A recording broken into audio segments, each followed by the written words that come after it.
Sa mga kalugar ko dyan sa Concepcion, una po maraming salamat sa tiwala at suporta nyo na ibibigay sa akin.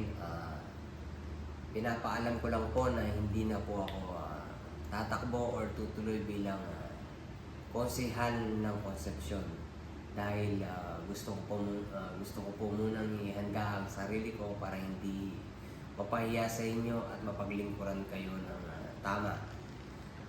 Muli po, maraming salamat po sa inyong tiwala. Paumanin po. Tuluyan na ngang nag-withdraw para sa kanyang kandidatura bilang konsehal sa Concepcion, Tarlac.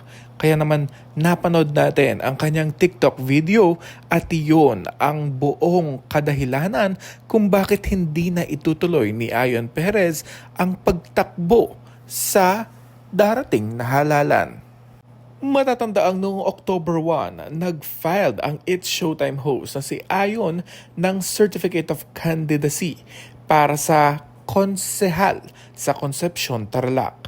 Pero ayun na nga ang desisyon ni Ayon na hindi na niya nga ito itutuloy. Alam naman natin na isa si Ayon sa mga nababash nung siya nagkaroon ng Certificate of Candidacy. At yun na nga, pinutakti siya ng mga bashing na kung saan bakit daw siya tatakbo? May alam ba siya sa politika, sa pagtulong, and all that stuff. Kaya naman, ito na at binasag na ang katahimikan ni Ayon at tuluyan na nga siyang bumitaw sa pagtakbo sa darating na halalan. Factor din siguro ang masinsinang pag-uusap nila ng asawa nito na si Vice Ganda na kung saan lahat naman pinag-uusapan lalo na pag mag-partner kayo, hindi ba? Kaya this is the best or right move to do and the best decision that he has made. Dahil hindi biro ang pagtakbo sa politika at kailangan lubos kang handa both mentally, physically, at spiritually. And that's it for now. This has been G Kumanangan TV.